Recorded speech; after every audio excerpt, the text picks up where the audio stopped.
നമസ്കാരം, മലയാളി വാർത്തയിലേക്ക് സ്വാഗതം. സമൂഹ മാധ്യമങ്ങളിൽ ചില വാർത്തകൾ പ്രചരിക്കുകയാണ്. അതായത് ഈ ദമ്പതിമാരെ കുറിച്ചൊക്കെയാണ്, അമ്മായിയമ്മമാരെ അടക്കം കുറിച്ചുള്ള വാർത്തകൾ വരുന്നുണ്ട്. ചില വാർത്തകളിൽ പ്രധാനമായി നോക്കാം. അമ്മായിയമ്മ രാത്രിയിൽ കിടപ്പുമുറിയിൽ പ്രവേശിക്കുന്ന CCTV ദൃശ്യങ്ങൾ പുറത്തുവിട്ട മരുമകൾ. കൊൽക്കത്തയിലാണ് അസാധാരണമായ ഈ സംഭവം അരങ്ങേറിയത്. അതിവേഗം വൈറലായ വീഡിയോ കണ്ട കാഴ്ചക്കാർ അമ്മായിയമ്മയ്ക്കെതിരെ കടുത്ത പ്രതിഷേധമാണ് അറിയിച്ചിരിക്കുന്നത്.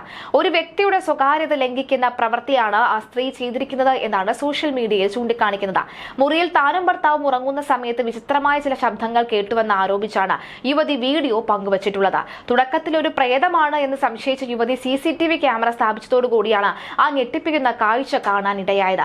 അമ്മായിയമ്മ നിശബ്ദമായി കിടപ്പുമുറിയിൽ പ്രവേശിച്ച ദമ്പതിമാരുടെ അടുത്ത് നിൽക്കുന്നതാണ് ദൃശ്യങ്ങളിൽ കാണുന്നത്. നിങ്ങൾ ഇതൊരിക്കലും അർഹിക്കുന്നില്ല, ഞാൻ നിങ്ങളെ വെറുക്കുന്നു തുടങ്ങിയ പരാമർശങ്ങളാണ് അമ്മായിയമ്മ നടത്തിയത് എന്ന് വീഡിയോ പങ്കുവച്ച സ്ത്രീ പറയുകയാണ്.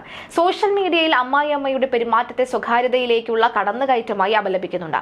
ഇതിന് തക്കതായിട്ടുള്ള മറുപടിയും നിയമ നടപടിയും നടത്തുമെന്നും ഇപ്പോൾ ഈ ഒരു വീഡിയോ കണ്ടതിന് ശേഷം കമന്റായി ഒക്കെ തന്നെ വരുന്നുണ്ട്. സമാന സംഭവങ്ങൾ മുമ്പും പുറത്തു വന്നിട്ടുണ്ട്. 2016 ഉത്തർപ്രദേശിലെ ബിജ്നോറിൽ ഭർത്താവ് തന്റെ അമ്മയെ ഭാര്യ തല്ലുന്നത് പകർത്താൻ CCTV സ്ഥാപിച്ചിരുന്നു. ഇതിന്റെ ദൃശ്യങ്ങളും പിന്നീട് വൈറലായിരുന്നു. എന്തായാലും മറ്റൊരു വാർത്ത കൂടി പരിശോധിക്കുകയാണെങ്കിൽ, മേഘാലയയിൽ ഹണിമൂണിനിടെ കാണാതായ മധ്യപ്രദേശ് സ്വദേശികളായ ദമ്പതികളിൽ ഭർത്താവിന്റെ മൃതദേഹം കണ്ടെത്തിയെന്ന ഞെട്ടിപ്പിക്കുന്ന വിവരം പുറത്തുവരികയാണ്. ഭാര്യയ്ക്കായുള്ള തെരച്ചിൽ തുടരുകയാണെന്ന് ഇൻഡോർ പോലീസ് അറിയിച്ചു. മേഘാലയയിലെ ചിറാപൂഞ്ചിയിൽ മെയ് 23 ഹണിമൂണിനായി പോയ രാജ രഘുവംശിയും ഭാര്യ സോനവും പിന്നീട് കാണാതാവുകയായിരുന്നു. രാജ രഘുവംശിയുടെ മൃതദേഹം സഹോദരൻ വിപിൻ രഘുവംശി തിരിച്ചറിഞ്ഞിട്ടുണ്ട്. മരണസമയവും മറ്റ് വിശദാംശങ്ങളും പോസ്റ്റ്മോർട്ടം റിപ്പോർട്ട് ലഭിച്ചതിന് ശേഷം മാത്രമേ വ്യക്തമാവുകയുള്ളൂ. എന്നാൽ സോനത്തെ പറ്റിയ ഒരു സൂചനയും ലഭിച്ചിട്ടില്ല എന്ന് പോലീസ് പറയുന്നു. ട്രാൻസ്പോർട്ട് ബിസിനസ് നടത്തുന്ന കുടുംബമാണ് രാജ രഘുവംശിയുടേത്. മെയ് 11 ഇരുവരുടെയും വിവാഹം. ദമ്പതികളെ തട്ടിക്കൊണ്ടുപോയതായാണ് രാജയുടെ സഹോദരൻ സച്ചിൻ രഘുവംശി നേരത്തെ പറഞ്ഞിരുന്നത്. ദമ്പതികളെ കണ്ടെത്താൻ സൈന്യത്തെ വിന്യസിക്കണമെന്നും അദ്ദേഹം ആവശ്യപ്പെട്ടിരുന്നു.